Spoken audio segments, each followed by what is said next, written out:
Hi, Erwin. It's Mrs. Mory. I am very excited to read chapter 12 to you today from The Lion, the Witch, and the Wardrobe. The title of the chapter is Peter's First Battle. Here we go. While the dwarf and the white witch were saying this, miles away the beavers and the children were walking on hour after hour in what seemed a delicious dream. Long ago, they had left the coats behind them, and by now they had even stopped saying to one another, "Look, there's a kingfisher," or, "I say, bluebells," or, "What was that lovely smell?" Or, "Just listen to that thrush." They walked on in silence, drinking it all in, passing through patches of warm sunlight into cool green thickets and out again into wide, mossy glades where tall elms raised the leafy roofs far overhead, and then into dense masses of flowering currant and among hawthorn bushes where the sweet smell was almost overpowering. They had been just as surprised as Edmund when they saw the winter vanishing and the whole wood passing in a few hours or so from January to May. They hadn't known for certain, as the witch did, that this was what would happen when Aslan came to Narnia. But they all knew that it was her spells which had produced the endless winter, and therefore they all knew when this magic spring began that something had gone wrong, and badly wrong, with the witch's schemes.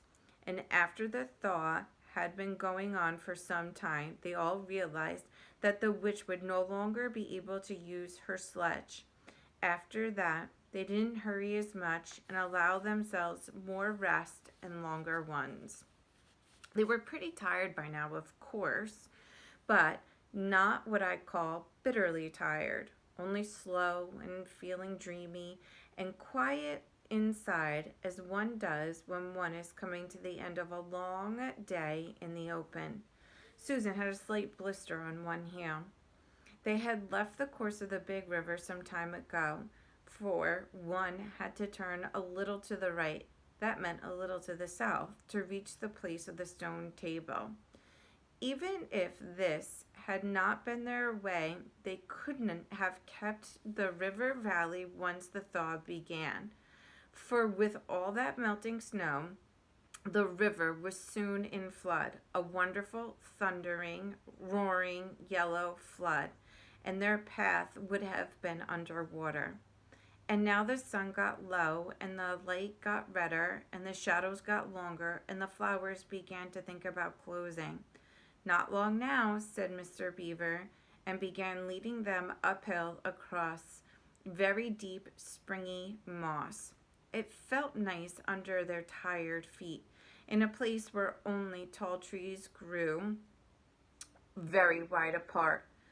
The climb, coming at the end of a long day, made them all pant and blow, and just as Lucy was wondering whether she could get to the top without another long rest, suddenly they were at the top, and this is what they saw. They were on a green open space from which you could look down on the forest spreading as far as one could see in every direction, except right ahead. There, far to the east, was something twinkling and moving. "By gum," whispered Peter to the Susan, "the sea." In every In the very middle of this open hilltop was the stone table. It was a great grim slab of gray stone supported on four upright stones. It looked very old, and it was cut all over with strange lines and figures that might be letters of an unknown language. They give you a curious feeling when you looked at them. The next thing they saw was a pavilion pitched on one side of the open place. A wonderful pavilion it was, and especially now when the light was setting sun fell upon it. The sides of what looked like yellow silk and cords of crimson and tent pegs of ivory, and high above it on a pole a banner which bore a red rampant lion fluttering in the breeze which was blowing in their faces from the far off sea. While they were looking at this, they heard the sound of music to the right, and turning in that direction, they saw what they had come to see. Aslan stood in the center of the crowd of creatures who had grouped themselves around him in the shape of a half moon. There were tree women there, and well women, dryads and naiads, as they used to be called in our world, who had stringed instruments. It was they who had made the music. There were 4 great centaurs. The horse part of them was like huge English farm horses, and the man part was like stern but beautiful giants. There was also a unicorn and a bull with a head of a man, a pelican and an eagle, and a great dog. And next to Aslan stood 2 leopards, of whom one carried his crown and the other his standard. But as far as Aslan himself, the beavers and the children didn't know what to do or say when they saw him. People who had not been in Narnia some time think that a thing cannot be good and terrible at the same time. If the children had ever thought so, they were cured of it now. For when they tried to look at Aslan's face, they just caught a glimpse of the golden mane and the great, royal, solemn, overwhelming eyes. And then they found they couldn't look at him and went all trembly. "Go on," whispered Mr. Beaver. "No," whispered Peter. "You first." "No, sons of Adams before animals," whispered Mr. Beaver back again. "Susan," whispered Peter. "What about you? Ladies first." "No, you're the eldest," whispered Susan. And of course, the longer they went on doing this, the more awkward they felt. Then, at last, Peter realized it was up to him. He drew his sword and raised it to a salute, and hastily saying to the others, "Come on, pull yourselves together." He advanced to the lions and said, "We have come, Aslan." "Welcome, Peter, son of Adam," said Aslan. "Welcome, Susan and Lucy, daughter of Eve. Welcome, he-beaver and she-beaver." His voice was deep and rich and somewhat took the fidgets out of them. They now felt glad and quiet, and it didn't seem awkward to them to stand and say nothing. "But where is the 4th?" asked Aslan. "He had tried to betray them and join the White Witch, oh Aslan," said Mr. Beaver. And then something made Peter say, "That was partially my fault, Aslan. I was angry with him, and I think I helped him go wrong." And Aslan said nothing either to excuse Peter or to blame him, but merely stood looking at him with his great unchanging eyes, and it seemed all to them that there was nothing to be said. "Please, Aslan," said Lucy, "can anything be done to save Edmund?" "All shall be done," said Aslan, "but it may be harder than you think." And then he was silent again for some time. Up to that moment, Lucy had been thinking how royal and strong and peaceful his face looked. Now, it suddenly came into her head that he looked sad as well. But the next minute, that expression was quite gone. The lion shook its mane and clamped his paws together.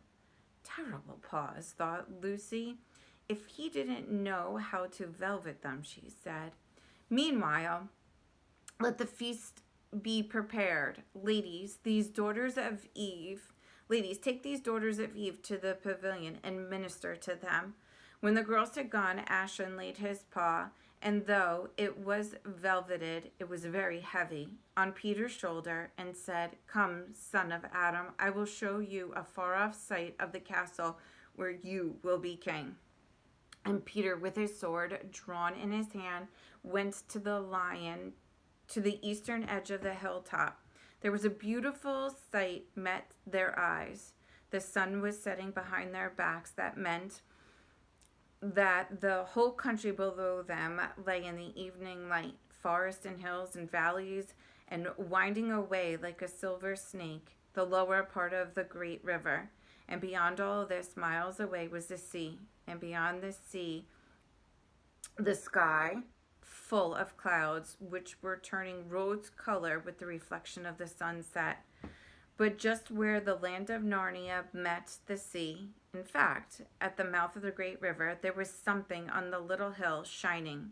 It was shining because it was a castle. Of course, the sunlight was reflected from all the windows which looked towards Peter in the sunset, but to Peter it looked like a great star resting on the seashore.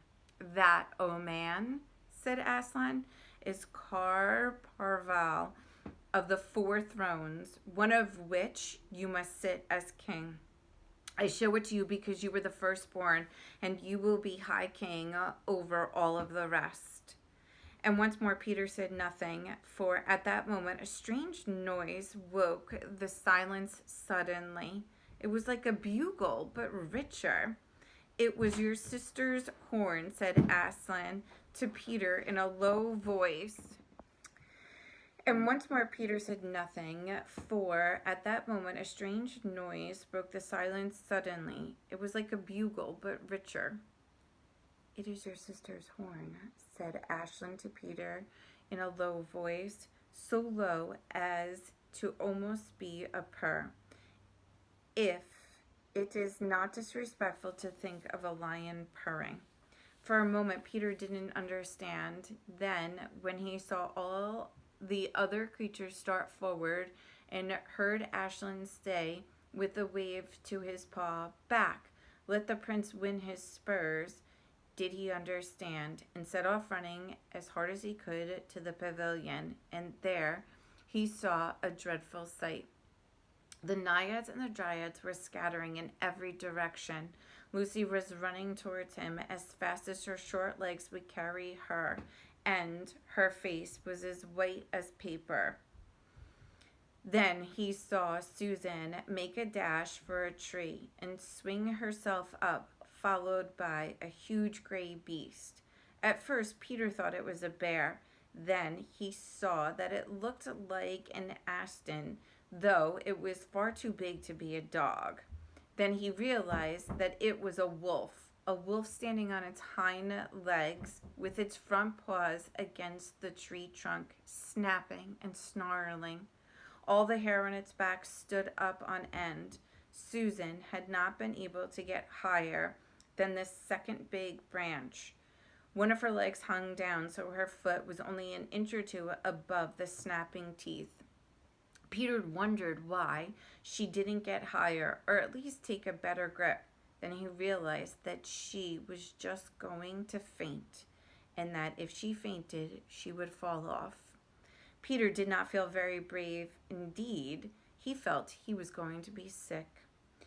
But that made no difference to what he had to do. He rushed straight up to the monster and aimed a slash of his sword at its side. That stroke never reached the wolf. Quick as lightning, it turned around, its eyes flaming and its mouth wide open in a howl of anger. If it had not been so angry that it simply had to howl, it would have got him by the throat at once. As it was, though all of this happened too quickly for Peter to think at all, he had just time to duck down and plunge his sword as hard as he could between the brute 4 legs into its heart. Then came a horrible, confusing moment, like something in a nightmare. He was tugging and pulling, and the wolf seemed neither alive nor dead, and its bare teeth knocked against his forehead, and everything was blood, heat, and hair. A moment later, he found the monster lay dead. He had drawn his sword out of it and was straightening his back and rubbing the sweat off of his face and out of his eyes. He felt tired all over. Then after a bit, Susan came down the tree. She and Peter felt pretty shaky when they met, and I wouldn't say there wasn't kissing and crying on both sides. But in Narnia, no one thinks any the worse of you for that. "Quick, quick!" shouted the voice of Aslan. "Centaurs, eagles! I see another wolf in the thickets, there, behind you. He has just started away. After him, all of you. He will be going to his mistress." Now, this is your chance to find the witch and rescue the fourth son of Adam. And instantly, with a thunder of hooves and the beating of wings, a dozen or so of the swiftest creatures disappeared into the gathering darkness. Peter, still out of breath, turned and saw Aslan close at hand. "You have forgotten to clean your sword," said Aslan. It was true. Peter blushed when he looked at the bright blade and saw it was all smeared with the wolf's hair and blood. He stooped down and wiped it quite clean on the grass, and then wiped it quite dry on his coat. "Hand it to me and kneel, son of Adam," said Aslan.